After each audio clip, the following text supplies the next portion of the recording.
Hi ಎಲ್ಲರಿಗೂ ನಮಸ್ಕಾರ. Welcome back to ನಕ್ಷತ್ರ ವ್ಲಾಗ್ಸ್ ಇನ್ ಕನ್ನಡ. ಇವತ್ತಿನ ವ್ಲಾಗಲ್ಲಿ ನಾನು ನಿಮಗೆ 15 ನಿಮಿಷದಲ್ಲಿ ಕ್ವಿಕ್ಕಾಗಿ ಹೇಗೆ ಮಾಡೋದು ಚಿಕನ್ ಪೆಪ್ಪರ್ ಡ್ರೈನ ಅಂತ ತೋರಿಸ್ಕೊಡ್ತಾ ಇದ್ದೀನಿ. ತುಂಬ ಕಡಿಮೆ ಇಂಗ್ರೀಡಿಯೆಂಟ್ಸಿಂದ ತುಂಬ ರುಚಿಯಾದ ಚಿಕನ್ ಪೆಪ್ಪರ್ ಡ್ರೈ ಇದು. ಎಲ್ಲರೂ ಒಮ್ಮೆ ಟ್ರೈ ಮಾಡಿ ನೋಡಿ. ನಿಮಗೆ ಎಷ್ಟು ಇಷ್ಟ ಆಗುತ್ತೆ. ಪದೇ ಪದೇ ಇದೇ ರೀತಿ ಮಾಡ್ಕೋತಾ ಇರ್ತೀರ. ತುಂಬ ಕಡಿಮೆ ಟೈಮಲ್ಲಿ ಹೇಗೆ ಮಾಡೋದು ಅಂತ ನೋಡ್ಕೊಂಬರೋಣ ಬನ್ನಿ.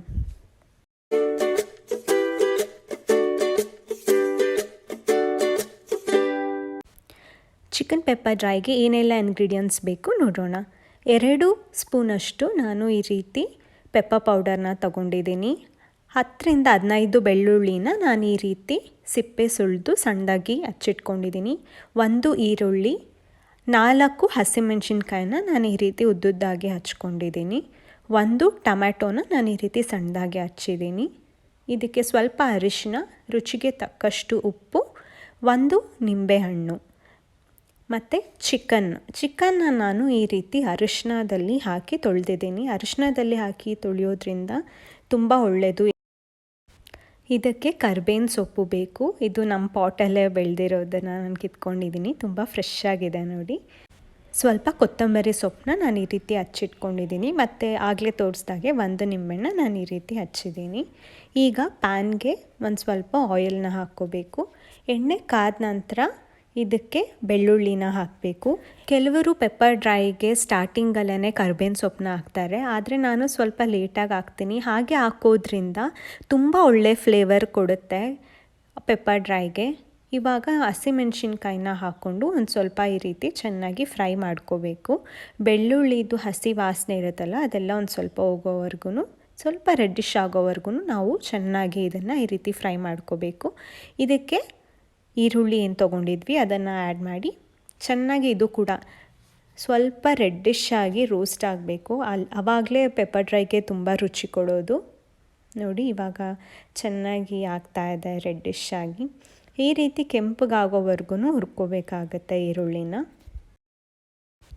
ಇವಾಗ ಚೆನ್ನಾಗಿ ಫ್ರೈ ಆದಮೇಲೆ ಇದಕ್ಕೆ ನಾವೇನು ತೊಗೊಂಡಿದ್ವಿ ಟೊಮೆಟೊ 1 ಕಪ್ಪಷ್ಟು ನಾನು ಇದನ್ನು ಸೇರಿಸ್ಕೋತಾ ಇದ್ದೀನಿ.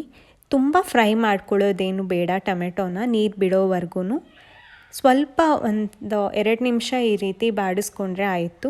ಇದಾದ ನಂತರ ಇದಕ್ಕೆ ಅರಿಶಿನ, ಉಪ್ಪು ಮತ್ತು ಕಾಳು ಮೆಣಸಿನ ಪುಡಿನ ನಾವು ಆ್ಯಡ್ ಮಾಡ್ಕೋಬೇಕು.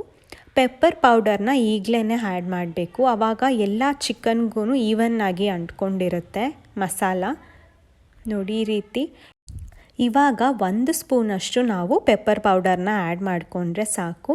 ಲಾಸ್ಟಲ್ಲಿ ಇನ್ನೊಂದು ಸ್ವಲ್ಪ ಪೆಪ್ಪರ್ ಪೌಡರ್ನ ನಾವು ಸೇರಿಸ್ಕೋಬೇಕಾಗತ್ತೆ. ಈ ರೀತಿ 1 ಸ್ಪೂನ್ ಆ್ಯಡ್ ಮಾಡೋದ್ರಿಂದ ಚಿಕನ್ಗೆಲ್ಲ ತುಂಬ ಒಳ್ಳೆ ಫ್ಲೇವರ್ ಕೊಡುತ್ತೆ.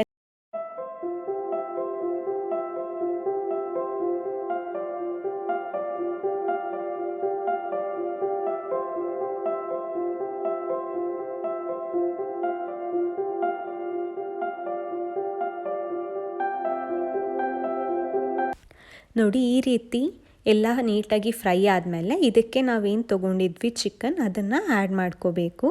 ನಾನು ಇಲ್ಲಿ ಅರ್ಧ kg ಚಿಕನ್ನ ತೊಗೊಂಡಿದ್ದೀನಿ. ಬೋನ್ಲೆಸ್ ಆದರೂ ತೊಗೊಬೋದು, ವಿತ್ ಬೋನ್ ಆದರೂ ತೊಗೊಬೋದು. ನಾನು 2 ಮಿಕ್ಸ್ ಆಗಿರೋದನ್ನೇ ತೊಗೊಂಡಿದ್ದೀನಿ. ಇವಾಗ ಇದನ್ನು ನೀಟಾಗಿ ಚೆನ್ನಾಗಿ ಒಂದ್ಸಲಿ ತಿರುಗಿಸ್ಬೇಕು. ಆವಾಗ ಮಸಾಲೆ ಎಲ್ಲ ನೀಟಾಗಿ ಅಂಟ್ಕೊಳ್ಳುತ್ತೆ ಚಿಕನ್ಗೆ. ನೋಡಿ ಈ ರೀತಿ ಎಲ್ಲ ನೀಟಾಗಿ ಅಂಟ್ಕೊಂಡಿದೆ. ನಿಮ್ಗೆ ಕಾಣಿಸ್ತಿರ್ಬೋದು ಪೆಪ್ಪರ್ ಪೌಡರ್ ಎಲ್ಲ ತುಂಬ ಚೆನ್ನಾಗಿ ಅಂಟ್ಕೊಂಡಿದೆ ಚಿಕನ್ಗೆ. ಇವಾಗ ಚಿಕನಲ್ಲಿರೋ ನೀರೆಲ್ಲ ಬಿಡ್ತಾ ಹೋಗುತ್ತೆ. ಅದಕ್ಕೆ ನಾವು ಒಂದು 5 ಮಿನಿಟ್ಸ್ ಲಿಡ್ನ ಕ್ಲೋಸ್ ಮಾಡಿದರೆ ಆಯಿತು. ನೀರೆಲ್ಲ ಚೆನ್ನಾಗಿ ಬಿಟ್ಕೊಂಡಿರುತ್ತೆ. ಮತ್ತು ಟೊಮೆಟೊ ಅಲ್ಲೂ ಕೂಡ ನೀರು ಬಿಡೋದ್ರಿಂದ ಇವಾಗಲೇ ನೀರೇನು ಆ್ಯಡ್ ಮಾಡೋದು ಬೇಡ. ಚಿಕನ್ನಲ್ಲಿ ಇರುವ ನೀರೆಲ್ಲ ಬಿಟ್ಟು ಅದೆಲ್ಲ ಕಂಪ್ಲೀಟ್ ಡ್ರೈ ಆಗಬೇಕು. ಆವಾಗ ನಾವು 1 ಗ್ಲಾಸ್ ಅಷ್ಟು ನೀರನ್ನ ಸೇರಿಸ್ಕೋಬೇಕಾಗತ್ತೆ. ನೋಡಿ ಇವಾಗ ಈ ರೀತಿ ನಾವು ಲಿಡ್ನ ಮುಚ್ಚೋಣ. 5 ನಿಮಿಷ ಆದ ನಂತರ ಹೇಗೆ ಕಾಣುತ್ತೆ ಅಂತ ತೋರಿಸ್ತೀನಿ. ನೋಡಿ ನೀರೆಲ್ಲ ಚೆನ್ನಾಗಿ ಬಿಟ್ಕೊಂಡಿದೆ. ಇವಾಗ ನಾವು ಇನ್ನೂ ಒಂದು ಸ್ವಲ್ಪ ಹೊತ್ತು ಇದನ್ನು ಚೆನ್ನಾಗಿ ಕುದಿಸ್ಕೋಬೇಕು. ನೀರೆಲ್ಲ ನೀಟಾಗಿ ಹಿಂಗಬೇಕು. ನೋಡಿ ಇವಾಗ ಸ್ವಲ್ಪ ನೀರು ಹಿಂಗಿದೆ. ಇನ್ನೂ ಒಂದು ಸ್ವಲ್ಪ ನೀರು ಹಿಂಗೋವರೆಗೂ ನಾವು ಇದನ್ನು ಚೆನ್ನಾಗಿ ಫ್ರೈ ಮಾಡ್ಕೋಬೇಕು. ನೋಡಿ ಇವಾಗ ಒಂದು ಸ್ವಲ್ಪ ನೀರೆಲ್ಲ ಕಡಿಮೆ ಆಗಿದೆ. ಇವಾಗ ನಾವು ಇದಕ್ಕೆ ಕರ್ಬೇವಿನ ಸೊಪ್ಪನ್ನ ಸೇರಿಸ್ಕೋಬೇಕು. ಕರ್ಬೇವಿನ ಸೊಪ್ಪನ್ನ ಯಾಕೆ ಈ ಟೈಮಲ್ಲಿ ಸೇರಿಸ್ಕೊತಾ ಇರೋದು ಅಂತಂದರೆ, ಆ ಎಲೆಯಲ್ಲಿ ಇರುವಂಥ ಘಮ ಎಲ್ಲ ಇವಾಗ ನಾವು ಚಿಕನ್ ಜೊತೆ ಸೇರಿಸಿದ್ರೆ ತುಂಬ ನೀಟಾಗಿ ಅದು ಘಮ ಎಲ್ಲ ಬಿಟ್ಕೊಳ್ಳುತ್ತೆ. ಆದ್ದರಿಂದ ತುಂಬ ರುಚಿ ಕೊಡುತ್ತೆ ಪೆಪ್ಪರ್ ಡ್ರೈಗೆ. ನೋಡಿ, ಈ ರೀತಿ ನೀಟಾಗಿ ಆ ಎಲೆಯಲ್ಲಿರುವಂಥ ರಸ ಎಲ್ಲ ಬಿಟ್ಕೊಳ್ಳೋದ್ರಿಂದ ತುಂಬ ಒಳ್ಳೆಯ ಫ್ಲೇವರ್ ಕೊಡುತ್ತೆ. ಇವಾಗ ಅರ್ಧ ಹೋಳಷ್ಟು ನಿಂಬೆಹಣ್ಣು ನಾನು ಇದಕ್ಕೆ ಹಾಕೋತಾ ಇದ್ದೀನಿ. ಒಂದು ಕಂಪ್ಲೀಟ್ ನಿಂಬೆಹಣ್ಣನ್ನ ಈಗಲೇ ಹಾಕ್ಕೋಬಾರ್ದು. ಒಂದು ನಿಂಬೆಹಣ್ಣಲ್ಲಿ ಅರ್ಧ ಮಾತ್ರ ನಾನು ಇವಾಗ ಹಾಕ್ಕೊಂಡು ಒಂದು ಒಳ್ಳೆ ಮಿಕ್ಸ್ ಕೊಡ್ತಾ ಇದ್ದೀನಿ.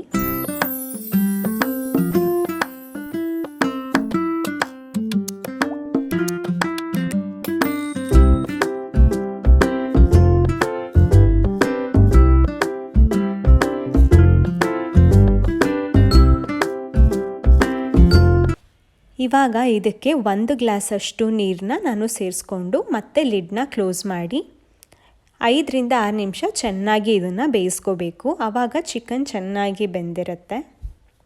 ನಿಂಬೆಹಣ್ಣು ಹಾಕಿರೋದ್ರಿಂದ ಚಿಕನ್ ತುಂಬ ಸ್ಮೂತಾಗಿ ಬರುತ್ತೆ. ನೋಡಿ, ಇವಾಗ ಮತ್ತೆ ಇನ್ನೂ 1 ಸ್ಪೂನಷ್ಟು ಪೆಪ್ಪರ್ ಪೌಡರ್ನ ನಾವು ಇದಕ್ಕೆ ಸೇರಿಸ್ಕೋಬೇಕು. ಹಾಗೆ ಇನ್ನೂ ಅರ್ಧ ನಿಂಬೆಹಣ್ಣು ರಸ ಕೂಡ ನಾವು ಇದಕ್ಕೆ ಹಾಕ್ಕೋಬೇಕು. ಇವಾಗ ಇದಕ್ಕೆ ಕೊತ್ತಂಬರಿ ಸೊಪ್ಪನ್ನು ಕೂಡ ನಾವು ಸೇರಿಸ್ಕೊಂಡು ಮಿಕ್ಸ್ ಮಾಡಿ ಮತ್ತೆ ಲಿಡ್ನ 1-2 ಮಿನಿಟ್ಸ್ ಸಿಮ್ಮಲ್ಲಿಟ್ಟು ಬೇಯಿಸ್ಕೋಬೇಕು. ನೋಡಿ, ಈ ರೀತಿ ಚೆನ್ನಾಗಾಗಿದೆ. ಇವಾಗ ನೀರೆಲ್ಲ ಕಡಿಮೆ ಆಗಿದೆ. ನಿಮಗೆ ತುಂಬ ಡ್ರೈ ಥರ ಬೇಕು ಅಂತಂದರೆ ಇದಕ್ಕೆ 1 ಸ್ಪೂನಷ್ಟು ತುಪ್ಪನ ನೀವು ಸೇರಿಸ್ಕೊಬೋದು. ಆವಾಗ ನೀಟಾಗಿ ಇನ್ನೂ ರೋಸ್ಟ್ ಆಗುತ್ತೆ, ತುಂಬ ಒಳ್ಳೆ ಫ್ಲೇವರ್ ಕೊಡುತ್ತೆ ಅದು ಕೂಡ. ನೋಡಿ, ನೀರೆಲ್ಲ ಹಿಂಗಾದ್ಮೇಲೆ ಈ ರೀತಿ ಡ್ರೈ ಆಗಿದೆ. ನಿಮಗೆ ಸ್ವಲ್ಪ ಗ್ರೇವಿ ಥರ ಬೇಕು ಅಂತಂದರೆ ಇದಕ್ಕೆ ಒಂದು ಸ್ವಲ್ಪ ನೀರನ್ನ ಕೂಡ ನೀವು ಸೇರಿಸ್ಕೋಬೋದು. ಇವಾಗ ಚೆನ್ನಾಗಾಗಿದೆ ಪೆಪ್ಪರ್ ಡ್ರೈ. ನಾನು ಇದನ್ನು ಚಪಾತಿ ಜೊತೆ ಸರ್ವ್ ಮಾಡಿದ್ದೀನಿ. ಚಪಾತಿಗೂ ಕೂಡ ತುಂಬ ಒಳ್ಳೆ ರುಚಿ ಕೊಡುತ್ತೆ. ಹಾಗೆ ರೈಸ್ ಅಂತಾದರೆ ನಾವು ರಸಮ್ ಜೊತೆ ಕೂಡ ಇದನ್ನು ಸೈಡ್ ಡಿಶ್ ಆಗಿ ತಿನ್ಬೋದು. ರೈಸ್ ಜೊತೆ ತುಂಬ ಚೆನ್ನಾಗಿರುತ್ತೆ. ಸೊ ನೋಡಿದ್ರಲ್ಲ, ಈಸಿಯಾಗಿ ಪೆಪ್ಪರ್ ಡ್ರೈನ ಹೇಗೆ ಮಾಡೋದು ಅಂತ. ಎಲ್ಲರೂ ಭಾನುವಾರ ಇದನ್ನು ಒಮ್ಮೆ ಟ್ರೈ ಮಾಡಿ ನೋಡಿ, ನಿಮಗೆ ಎಷ್ಟು ಇಷ್ಟ ಆಗುತ್ತೆ ಅಂತ. ಸೊ ನೆಕ್ಸ್ಟ್ ವ್ಲಾಗೊಂದಿಗೆ ಮತ್ತೆ ಸಿಗ್ತೀನಿ. ಯಾವುದೇ ಅಪ್ಡೇಟ್ ಮಿಸ್ ಆಗಬಾರ್ದು ಅಂತಂದರೆ ಮರೀದೆ ನಕ್ಷತ್ರ ವ್ಲಾಗ್ಸ್ನ ಸಬ್ಸ್ಕ್ರೈಬ್ ಮಾಡಿ, ಹಾಗೆ ಲೈಕ್ ಮಾಡಿ, ಶೇರ್ ಮಾಡಿ, ಕಮೆಂಟ್ ಮಾಡಿ. ನೆಕ್ಸ್ಟ್ ವ್ಲಾಗೊಂದಿಗೆ ಮತ್ತೆ ಸಿಗ್ತೀನಿ. ಅಂಟಿಲ್ ದೆನ್ ಟೇಕ್ ಕೇರ್, ಬಾಯ್ ಬಾಯ್, ಕೀಪ್ ವಾಚಿಂಗ್.